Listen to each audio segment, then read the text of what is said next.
Hello students. Today we will continue our discussion regarding phase transformation of matter. But before I start the discussion of subject, a very important message I would like to tell you that in these online classes, many of you have logged in by the IDs of either your parents or with a sort of nickname.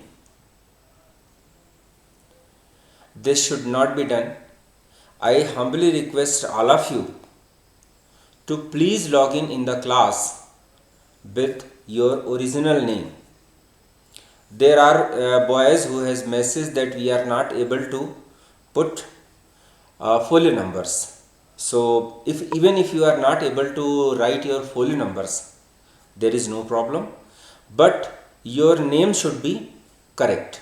You should be recognizable so that we can know that yes, it is a genuine student of Birla Vidya Mandir who is attending these classes.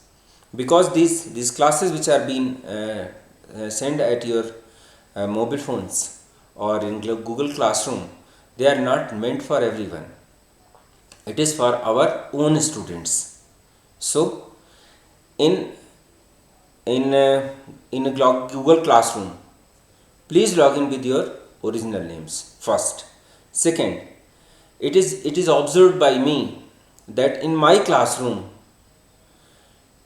same names appearing twice or thrice. Say for example, there are two Ojas Agarwal. So if both Ojas are same, please remove one ID so that proper functioning of these classrooms are maintained. So after this important message, my dear students, I will continue our discussion from where we stopped at our last lecture, how matter changes from one phase to another, how a solid liquids to liquid, a solid changes to a liquid changes to a vapors, or vice versa, how vapors changes to liquid or liquid changes to solid. Therein I told that with once temperature is increased, that means heat is supplied, the heat is uniformly distributed among the molecules and molecules gains energy, their kinetic energy is increases, and a solid changes to a liquid changes to its vapors. On the contrary, when temperatures are decreased, that means energies are being taken out from the system, kinetic energies decreases, molecules comes closer, intermolecular forces of attraction they increases, and a gas changes to a liquid or a liquid changes to a solid. And one very important point, that during phase transformation, temperature of system remains constant. Say for example, if you have taken ice at minus 8 degrees Celsius and you have kept it at room temperature, so the heat is absorbed by ice, its temperature will start increasing from minus 8 to minus 7 to minus 5 to minus 3, minus 2, and ultimately it reaches to 0 degrees Celsius. And as soon as this 0 degrees Celsius temperature is attained, ice starts converting to liquid water. And temperature will remain at 0 degrees Celsius until entire ice is converted to liquid water. Now, let us take another example. I had taken water at 20 degrees Celsius and started heating it. So temperature will raise from 20 to 30, 30 to 40, 50, 80, 90. Increase in temperature will observed until a temperature of 100 degrees Celsius is attained. And at 100 degrees Celsius, this is liquid water starts converting to steam. And once this process of boiling of water is started, temperature will remain at 100 degrees Celsius till entire water is converted to steam. Means what? Temperature remains constant during phase transformation. Now initially what the energy is supplied, that is utilized in increasing the temperature. Energy absorbed by the molecule appears in the form of increased temperature of the system. But once that phase transformation starts, energies that are supplied there, they are utilized in overcoming the forces of attraction. Say for example, here we have a liquid. These are the molecules of liquid, and these molecules are held together by intermolecular force of attraction, and at its boiling point, whatsoever energy you have supplied,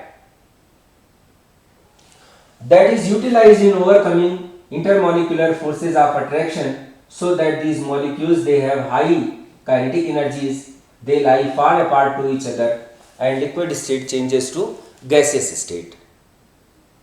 But say for example, only 5 joule energy is required to do this, and we are supplying 7 joules of energy, then where this rest 2 joules will go?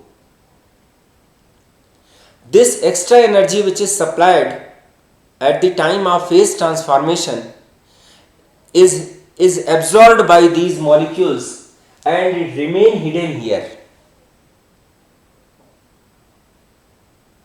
And this energy is called as latent heat. There is a very common observation that steam causes more severe burn than boiling water. Steam causes severe burn than boiling water. Why? Answer is simple. At the time of boiling of water, energies are supplied. Those energies are utilized in overcoming intermolecular forces of attraction, and finally additional energies that are present at that time are utilized, is stored in these steam molecules. So at 100 degrees Celsius, because of this latent heat, molecules present in vapor phase or steam molecules will have higher energies than the molecules that are present in boiling water, and that is the reason this steam causes a severe burn than boiling water. So that is about latent heat. Now let us see an activity to explain the term sublimation.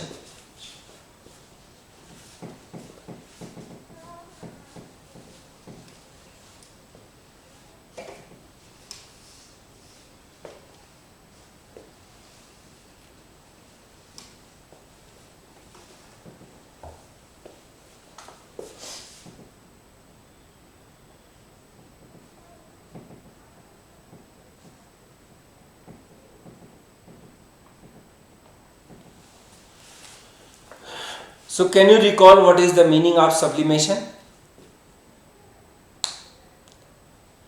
It is a process in which a solid converts to its vapor state directly without going into liquid state. This is called sublimation. Or vice versa, a vapor directly converts to its solid state. And substances which directly changes from its solid state to vapor state are called sublimable substances. Naphthalene, camphor, ammonium chloride, iodine. These are the some common examples of sublimable substances. Naphthalene balls all of us has seen in our homes. These are the white colored balls which are kept in almirah or in suitcases along with our clothes to prevent them from moth, which has got an intense smell also. You keep these naphthalene balls in your suitcase, and after 15 days, 1 month, when you again open, you will not be able to find it, because naphthalene is a sublimable substance, and with the passage of time it slowly passes to its vapor phase without changing into liquid state. A very simple activity is explained in our NCERT book to represent the phenomena of sublimation. In this, we take a china dish. In this china dish is placed on a wire gauze, which is placed on a tripod stand, and a burner is placed below it. So this is wire gauze, this is tripod stand, this is burner, and this is china dish, and this dish contains a mixture of ammonium chloride and sodium chloride.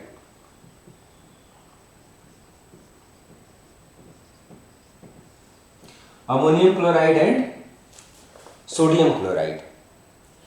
Out of these two things which has been taken here, ammonium chloride is a sublimable substance. Now, an inverted funnel is placed at the top of china dish, and its mouth is closed using a cotton plug, a funnel. This is the experimental setup that is done to demonstrate the phenomena of sublimation. Once this burner is on, it is heated. So sublimable substance, this ammonium chloride, under the influence of heat given by this burner, converts directly from its solid state to its vapor state, and these vapors being hot, they move upward, and once they come in contact with the walls of this funnel, which are cool, they again solidifies and get deposited here. So this is sublimed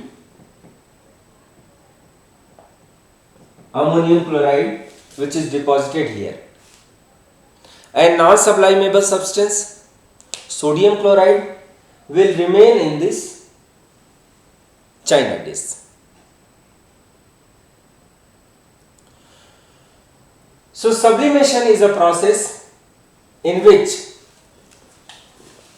a solid directly changes to its vapor state. Otherwise, when any solid is heated, it first changes to its liquid state. Then that liquid state on further heating changes to vapor state. But in case of sublimation, this solid substance is directly converted to vapor state. And this activity is used to explain the process of sublimation. Process of sublimation is used to separate a sublimable substance from a non-sublimable substance. This we will study in detail in our next chapter.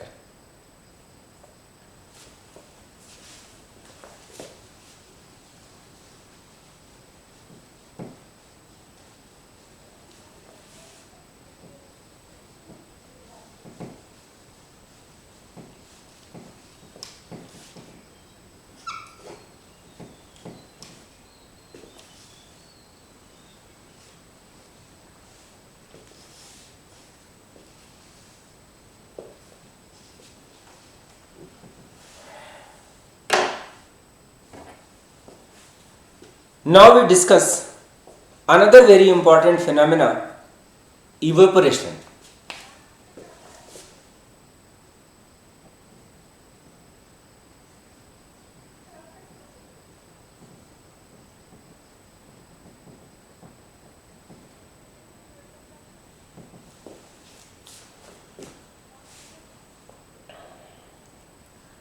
This is a very common phenomena which we are observing in our day-to-day life.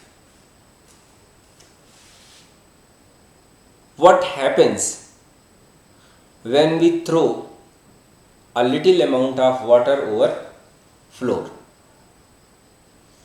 We take little amount of water, we throw over floor, or nowadays we are using these alcohol based sanitizers. So what we do, we take little amount of sanitizer on our hands and we rub it like this, and after some time that sanitizer vanishes, that sanitizer goes away. Or the water that you have spilled over the floor vanishes and you get a dry floor. Explanation to these phenomena is given on the basis of evaporation. Evaporation refers to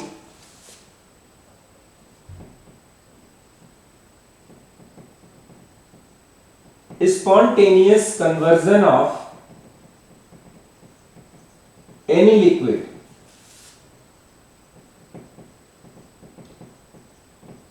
to its vapor phase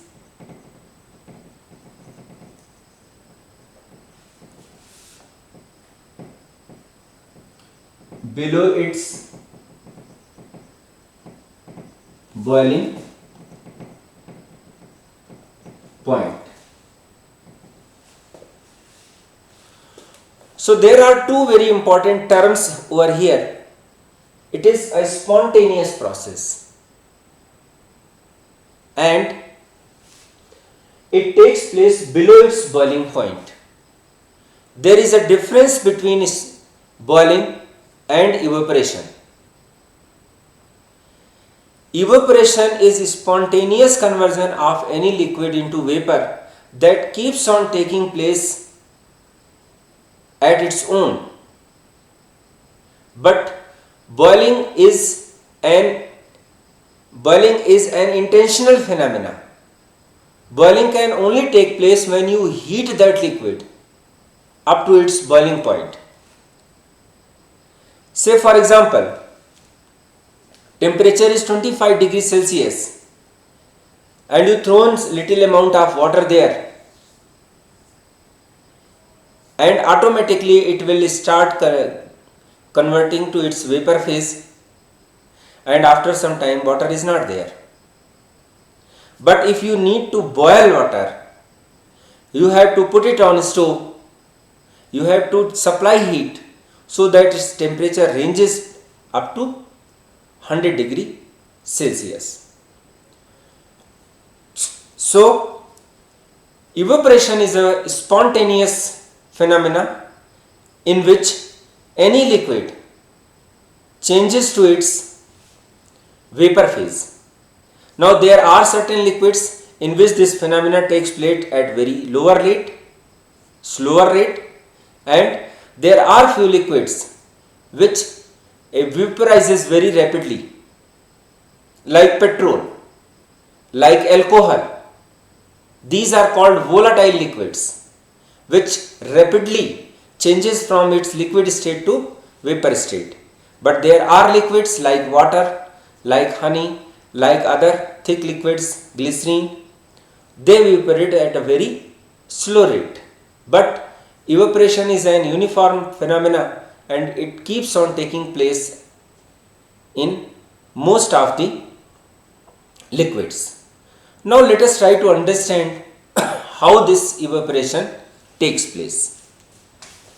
Now these are the molecules of liquid which are present at the surface, and there are many molecules which are present below to the surface.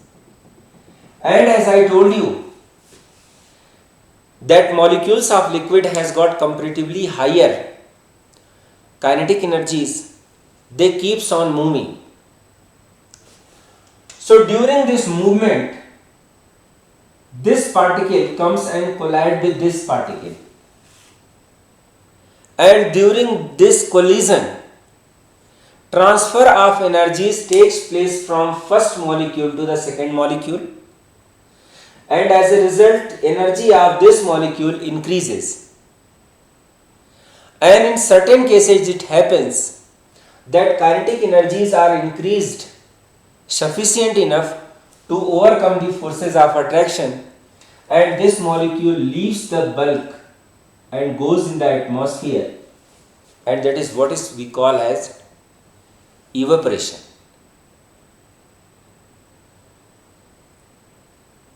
And this process is carried out by absorbing energies from the surrounding, and that is how evaporation results in the cooling. Say for example, you take little amount of any volatile liquid like petrol or alcohol or acetone, you put it on your palms, and what will happen? You will feel cool at your palm. Why? Because the liquid absorbs energy from your palm and get evaporated, and decrease is energy in the surroundings appears in the falling of temperature. That is why evaporation results in the cooling. In the similar way, water which is placed in earthen pots, matka, surahi, it also get cooled. Now these earthen pots, they have got small pores or capillaries through which water which is placed inside comes at this surface, and from this surface it evaporates, and since this evaporation results in cooling, so water which is kept inside it becomes cold. So I am quite sure that you are able to understand things I discussed here. What is the meaning of latent heat? Why temperature remains constant when during phase transformation, and what is evaporation. Once again, before I close, I humbly request all of you to please log in the Google Classroom with your original name, with your ID, so that we can identify that yes, this is my student who is attending this class. Thank you. Have a nice day.